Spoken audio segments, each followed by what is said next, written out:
Well, I want to begin a series that I've been looking forward to for quite a few months now. Around the beginning of the year, I just began to pray to the Lord, how can we take the next step as a church to being filled with the gifts of your Spirit? And I really sensed that I needed to start with the gift of prophecy and stirring up and activating this church to operate in the prophetic gifting. And I know for some of you, anytime we talk about gifts of the Spirit, I recognize that there is a wide berth of experience with the gifts of the Spirit, for better or for worse. Some of you have been completely burned by the gifts of the Spirit, especially the gift of prophecy. Some of you have had positive experiences, and some of you may even say, I operate in that gifting. That's something that God has given to me, and I operate in it. And I just want to let you know that no matter where you're at on the spectrum, that there's something for you here today. And I want to ask you to have an open heart, especially if you are somebody who has been burned by the gifts of the Spirit, or if you're someone who has grown up, maybe believing that these gifts are no longer in operation. I just want to ask you to give me a few minutes today to present a case to you that God is still at work in the church and that God is still speaking today, because we don't serve a God who died when the Bible was written. We serve a God that still lives. He gave us the Word, and He still speaks today through the Word, but also through His holy and anointed people. And there's a lot that goes with that. There's training that goes with it. There's boundaries and guardrails that we need to put in place as a church, and that is what I will do in this series. I promise you, I am not shy to tell you what you cannot do in this church. And I will tell you things that are out of bounds for us as a church. But the reason why I give you the guardrails is so that we can really be excited about what's inside of the guardrails. And we can really allow God to move through us within the boundaries of what Scripture has laid out for us. So this is my request to you. This series that we're going to be in, I don't want this to be a series where you just get a bunch of head knowledge about the gift of prophecy. This is not just to learn a bunch and do nothing with it. The point of this is to take action. So I'm giving you all permission. The title of this series is The School of the Prophets. And in school, you learn, and you learn by doing. So who's going to enroll in the School of the Prophets for the next 4 weeks? Who's going to say, I'm going to take this time, I'm going to learn, and I'm going to apply it. I'm going to step out, I'm going to take risk. I am going to make mistakes. It will happen. You will make mistakes. It's okay. I'm going to teach you how to handle that too, okay? But we're all going to be in the School of the Prophets for the next 4 weeks. And I want to see a church that doesn't look at other people and think, well, they're the ones that are going to operate in the gift of prophecy. They're the ones that are going to do it. It's for somebody else. No, it's for us. And it's for you as well. And let me just say one last thing. I'm just trying to cast a little vision here. I want a church that when new people walk in the door, our first instinct is, Father, give me a word for them today. Give me a word for them today. One of the best first impressions you could possibly make is speaking a word of life over that person, because you're introducing them to the Spirit within you. You all are wonderful people, but I hate to break the news to you, God is more wonderful than you. And so when you introduce yourself with the power of the Spirit, it's the best first impression you could possibly make. And then afterwards, give them your name, all right? Because you're wonderful too. Don't hear me wrong. So I want you to be bold. I want you to take risks, and I want us to grow together, okay? Can I get that from you? So let's just kick off here. Why are we learning about the gift of prophecy? Let's look at 1 Corinthians chapter 14, 1 through 5. This is what the Apostle Paul says. If you have your Bibles, please turn there. Have your note sheets ready to go. I might preach a little bit, but I'm really going to do a lot of teaching here to get us rolling in this series. So I would encourage you to take notes today. Paul says this, follow the way of love and eagerly desire gifts of the Spirit, especially prophecy. For anyone who speaks in a tongue does not speak to people but to God. Indeed, no one understands them. They utter mysteries by the Spirit. But the one who prophesies speaks to people for their strengthening, encouraging, and comfort. Anyone who speaks in a tongue edifies themselves, but the one who prophesies edifies the church. I would like every one of you to speak in tongues, but I would rather have you prophesy. The one who prophesies is greater than the one who speaks in tongues, unless someone interprets, so that the church may be edified. So why would Paul say that the one who prophesies is greater than the one who speaks in tongues? Well, he outlines it very clearly for us. He says, because the one who prophesies edifies the whole church, while the one who speaks in tongues only edifies himself unless something important happens. He says it in verse 5. Unless someone interprets the tongue. If the tongue is interpreted, then it becomes equivalent to a prophetic word. Because now it's been uttered in an unknown language, but then it's been interpreted in the native language of the people there. Therefore, it becomes a prophetic word to the body of Christ. The greatest gift to the body of Christ is someone who comes to serve others and not just themselves. And this is really what's at the heart of what Paul is trying to teach here in the context of 1 Corinthians. As he's saying, in love, you come not just to serve yourself, because the gift of tongues will do that for you, but you come to serve others. And if you're coming to serve others, then you need a gift that builds others up. And that is the gift of prophecy. I just want to set the stage here, because we're not going to read the chapter, but Paul says in 1 Corinthians 13, if I have not love, if I have the gift of prophecy, I can fathom all things, all mysteries, but I have not love, he says, I'm nothing. Love is the fuel that makes the gifts of the Spirit run. So my question to you today is, when you walk into church, whether it's here or somewhere else, what are you there for? Are you there for yourself, or are you there for others? And what Paul is outlining here is that you need to have a heart that says, I'm there to serve others. And here's the promise to you. He who refreshes others will he himself be refreshed. So if you're looking for a word, then you should be stepping out to give a word first. If you're looking for something, you should first be stepping out to give it to somebody else. If you want to be refreshed, then your heart should be, let me go and refresh somebody else with a word from the Lord. First point, context determines which gift is greatest. Context determines which gift is greatest. Paul was saying prophecy is the greatest in the context of what? The church gathering. You can't lose that. In the church, when we're all together just like this, what's the greatest gift? It's prophecy. Because in the church gathering, the gift of prophecy edifies the whole church. Let me give you some contrast. If I'm going to a hospital to minister, what's the greatest gift? The gift of healing. If I'm in a hospital, that's the greatest. If Paul was writing to people in hospital ministry, I'm convinced he would say the greatest gift is the gift of healing. And that's the gift you want when you're in a hospital. If I'm evangelizing, what's the greatest gift? It's the gift of words of knowledge, where God will give you divine insight into someone's life as a tool to evangelize them, for them to see that God knows them. The gift of healing is important when you're evangelizing. Sometimes God will bless them physically and then lead them to himself spiritually. And we even see that throughout the Gospels.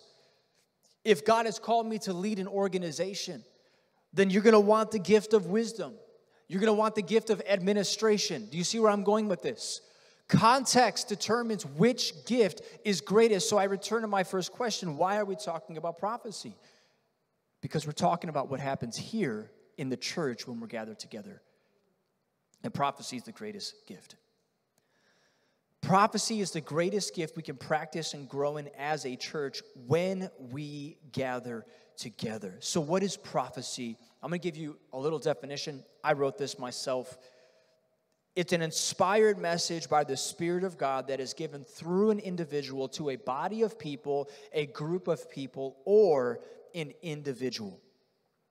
You may articulate this message in your own words, your own style. If you're from the South, you might have a drawl when you give the message. But the essence of it, the substance of it, has to come from the Spirit. It cannot originate in your mind. It cannot originate in your carnality. It has to originate in the Spirit. Just like the inspired Word of God, the substance and the essence of it was from the Spirit. But if you look at the actual words, you see Paul comes through in the text, because God's not going to rob you of your personality. So he's going to give you a message, and then you communicate the message through your own intellect. Does that make sense? Your own words. But the substance of it has to come from the Spirit. The form is not what makes something prophecy. It's the fruit. The form does not make it prophecy. The fruit makes it prophecy. So let me give you an example of this. People think that if they just stand up and scream loud enough, that it makes it prophecy. Or they think, if I start off by saying, "Thus saith the Lord," in Old King James, that makes it prophecy. What you're doing is you think the form of the message is what makes it prophecy, but it's not. It's the substance of the message that makes it prophecy. So what is the fruit that comes from it? I'll just give you a funny example. Have you guys ever seen, whether on social media or TV, is it cake? You guys ever seen that before? I just saw a girl played a joke on her dad. He had a favorite pair of flip-flops, and she made his flip-flops, but out of cake. And she put them on the ground where he normally leaves them and took his actual flip-flops away. And he steps into them, not realizing that they're cake. Because on the outside, it looks just like a flip-flop. But when you get into the substance of it, when you get into the core of it, you realize it's cake. Because it's the substance that determines what prophecy is. It's what's on the inside, what it produces, the fruit that validates if it's prophetic or not. Is everyone still with me here? Just trying to get some groundwork laid. Let's focus on verse 3 for a moment. But the one who prophesies speaks to people for their strengthening, encouraging, and comfort. This is the fruit of genuine prophecy right there. Paul outlines it for us. It is strengthening, encouraging, and comfort. And listen, it's actually not just one of the three. When it's genuine prophecy, it's all of the three at once. So what will happen is it will give you strength to continue, it will bring courage to your cause, and it will bring comfort to your heart. A genuine prophetic word will do all those things at once, because it's not a word from you, it's a word from the Lord. The multifaceted word of God that's alive and active and still in operation in the church today. Amen? So let me give you just the top line for this message today. This is the purpose of prophecy. This is why we need prophecy in the church today. Prophetic ministry speaks to your identity, your destiny, and your development. Your identity, your destiny, and your development. Let's switch over to the Old Testament now. Look at Genesis chapter 17, verses 4 through 7. We're going to look at the story of a man named Abram. This is what God is saying to Abram. As for me, this is my covenant with you. You will be the father of many nations. No longer will you be called Abram. Your name will be Abraham. For I have made you a father of many nations. I will make you very fruitful. I will make nations of you, and kings will come from you. I will establish my covenant as an everlasting covenant between me and you and your descendants after you for the generations to come, to be your God and the God of your descendants after you. If any of you have ever been around children, one of the cutest things that children do is they're not able to fully articulate people's names. For instance, when my sister was young, this is probably a couple years ago, she couldn't pronounce my name. So she would call me Yayit instead of Garrett. Yayit. And I'm sure all of you right now can think either it was your kids or kids you've heard try to pronounce someone else's name, but they can't say it fully. And it kind of becomes a lifelong nickname. Like my cousins to this day call me Yayit because they heard Hannah say it. It just sticks around. But why do kids pronounce names that way? Because they're not able to fully form the actual name yet. In their limited capacity, they cannot articulate the fullness of what somebody else said that person's name was.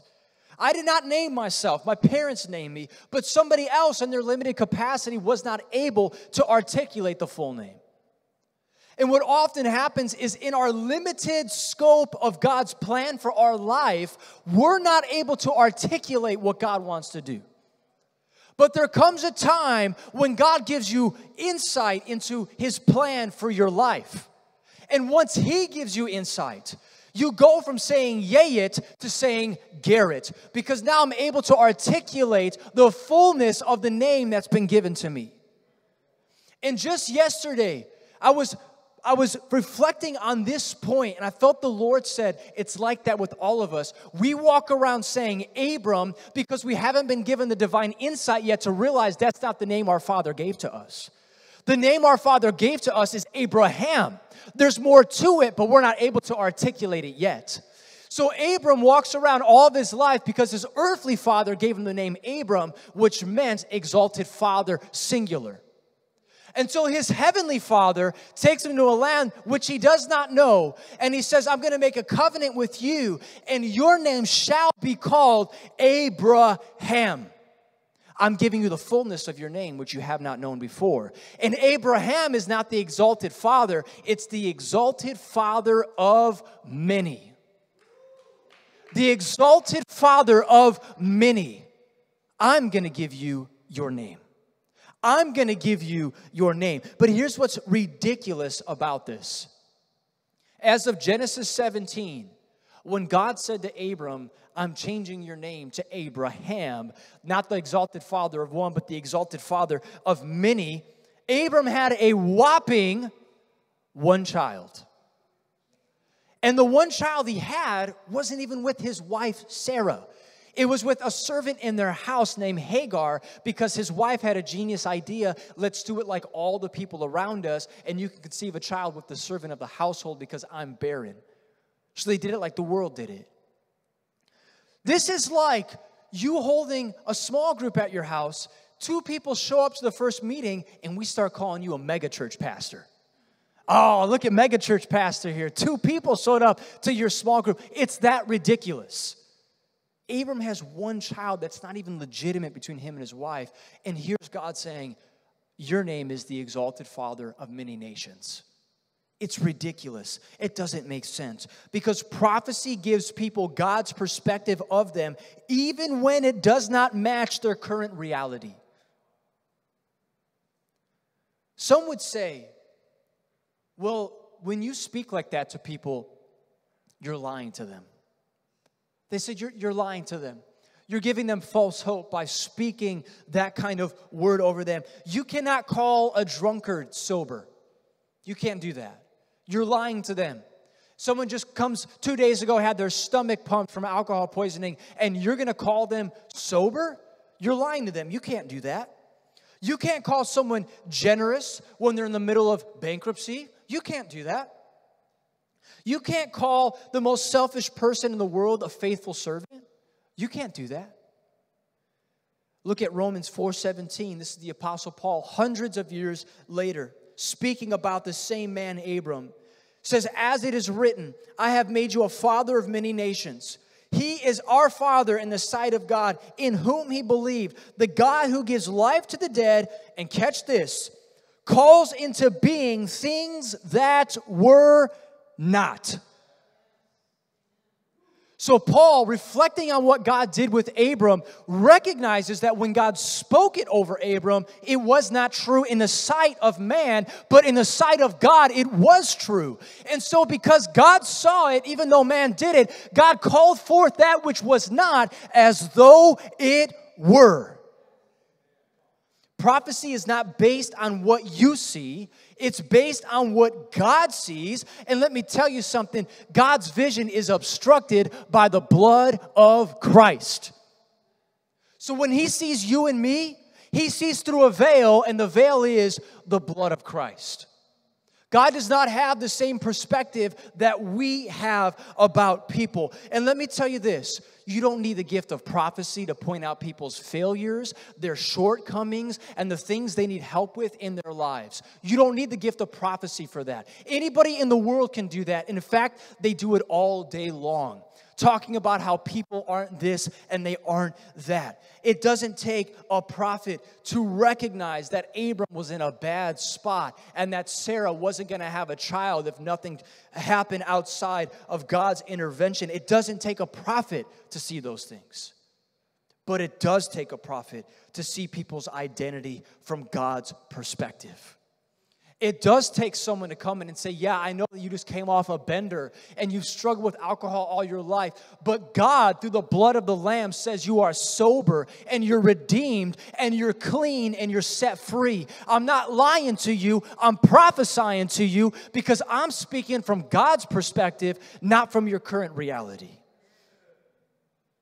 And this is what ends up happening. And this is what the people who say, oh, you're just giving people false hope. This is what they don't understand about prophecy. You're speaking from God's perspective. And somebody, again, they don't need you to tell them that they're a drunkard. They know that.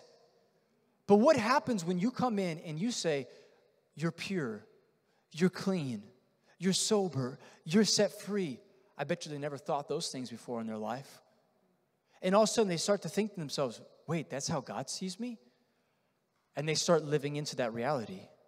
Because all of a sudden you gave them a perspective they never had before, and it's the perspective of their heavenly Father. So people would say, well, no, they need to repent. You know, they need to become obedient. You're right. But it says, it's the goodness of God that leads man to repentance. Well, what's the goodness of God? The goodness of God is that he sees you in a way that you are not currently in this state. And it's the goodness of God that leads you to say, I'm going to start cleaning my life up according to what God sees me as. He says I'm sober, so I'm going to start acting sober. That is the gift of prophecy and the power of prophecy. Call things that are not as though they were. Is everyone still with me today? One of the most common questions I get as a pastor is, how do I know what God's plan is for me? What is my destiny? What was I created for? And these are really big questions that only God can answer. And this is also why we need the gift of prophecy. Because when it's administered properly, it's important to the body of Christ. And here's two key ways that prophecy plays into answering this question today. Prophecy, one, plants the seed of your destiny in your heart. Or two, confirms what is already growing within you.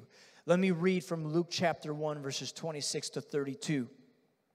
In the 6th month of Elizabeth's pregnancy, God sent the angel Gabriel to Nazareth, a town in Galilee, to a virgin pledged to be married to a man named Joseph, a descendant of David. By the way, a man who was the fulfillment of the prophecy to Abram. The virgin's name was Mary. The angel went to her and said, "Greetings, you who are highly favored. The Lord is with you." Mary was greatly troubled at his words and wondered what kind of greeting this might be. Pause for a second. Why was she troubled by that? Because she never heard that before in her life. No one had ever told her she was highly favored by the Lord. Don't tell me you can't prophesy over somebody something that they've never heard before in their life, because that's what the angel did. And it says it troubled her. She literally stepped back and was like, what? I've never heard that before in my life. But the angel said to her, "Do not be afraid, Mary. You have found favor with God. You will conceive and give birth to a son, and you are to call him Jesus. He will be great and will be called the Son of the Most High. The Lord God will give him the throne of his father David, and he will reign over Jacob's descendants forever. His kingdom will never end. So what has just happened here? Well, first off, the angel spoke the destiny of Jesus, not to Jesus first, to Mary first. So Mary's the first one to actually know what the destiny of Jesus is. Secondly, Mary hears for the very first time how God wants to use her for his purposes. So there's two things important that have happened here. Do you think that Mary ever thought to herself, when I grow up, I want to carry the Messiah in my womb?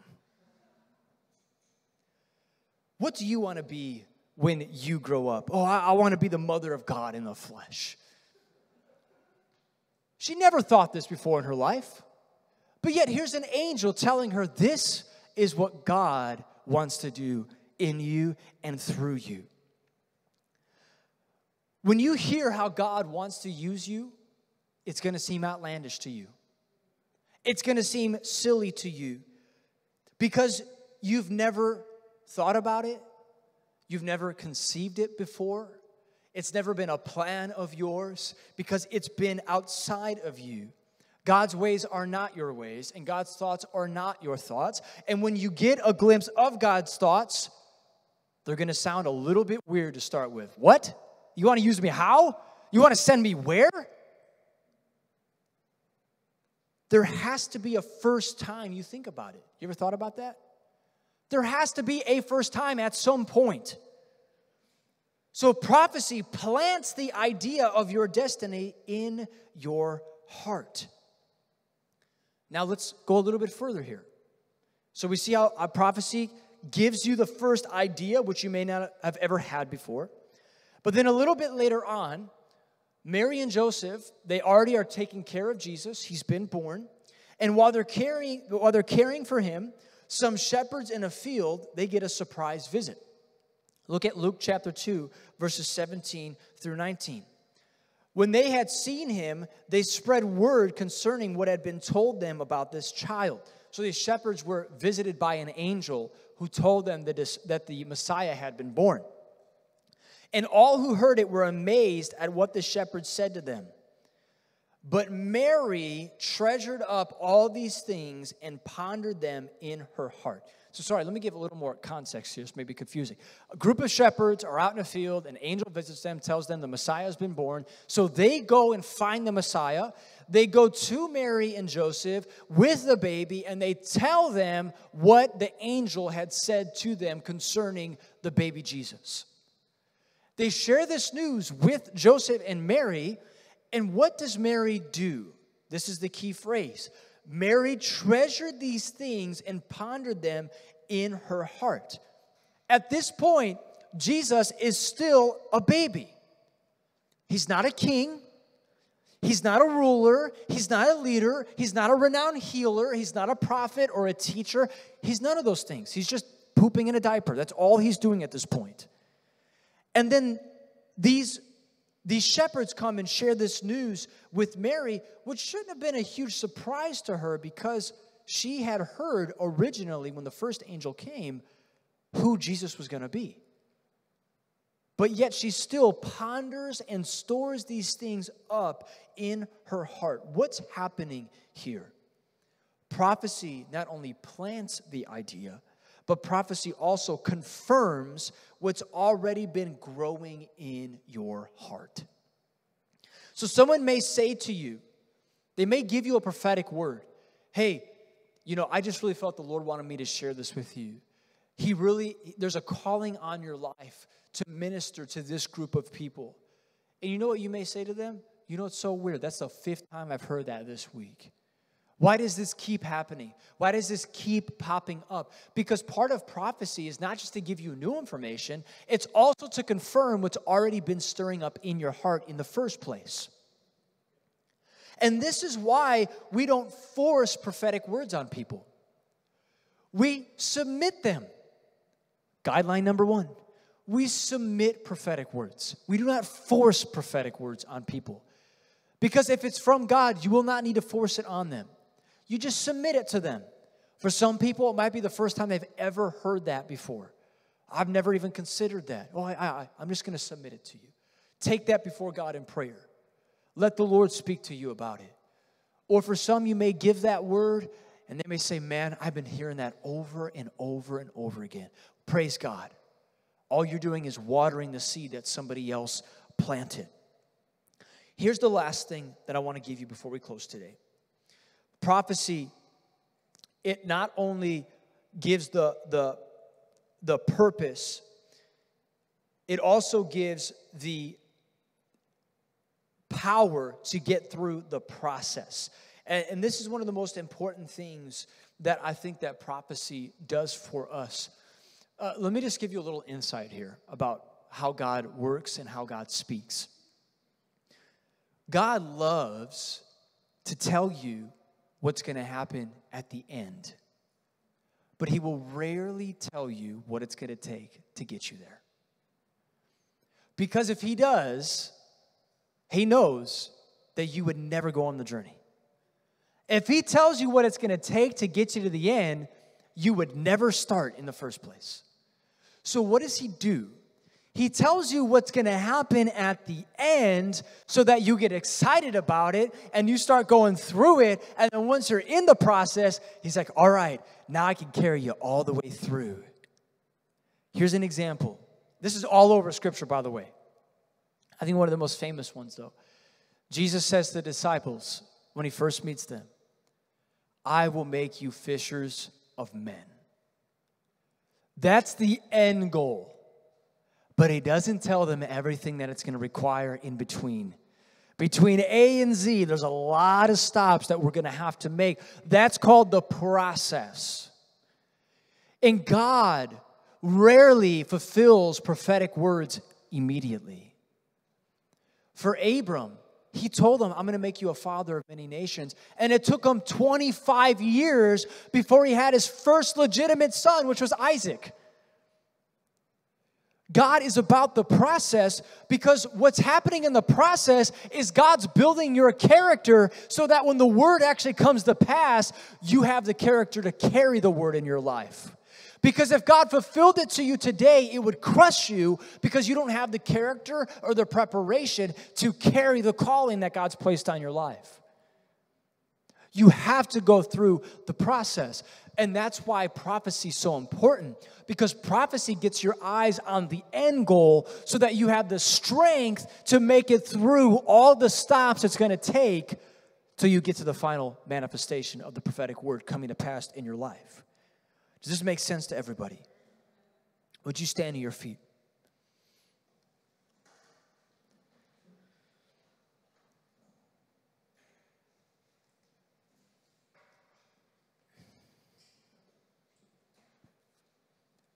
Prophetic ministry speaks to your identity.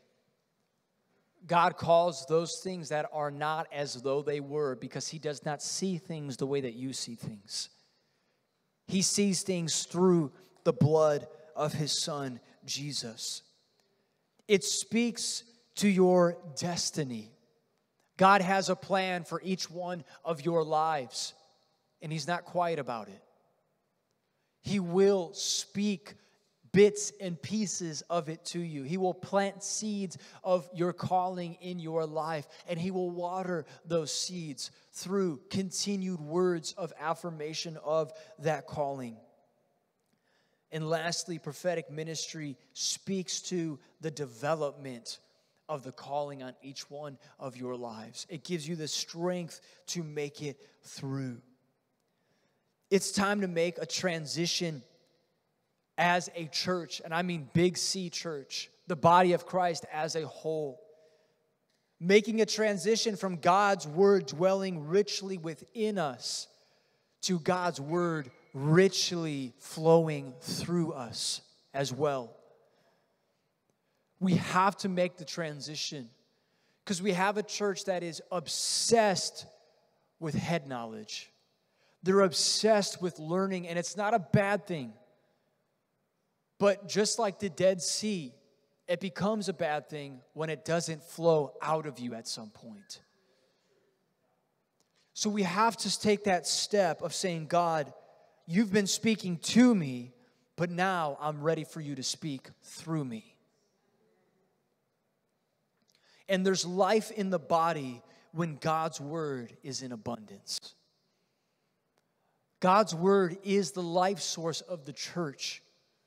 And when the prophetic ministry is practiced properly, and when it's done generously to one another, when we walk in saying, God, I want to love others, use me however you please, then the church is teeming with life, because there's life in the Word of God. So today, I hope that there has been a hungering that has been ignited within you that says, God, I want you to use me this way. God, I'm ready to take the next step. I'm ready to engage myself in a way I've never been used before.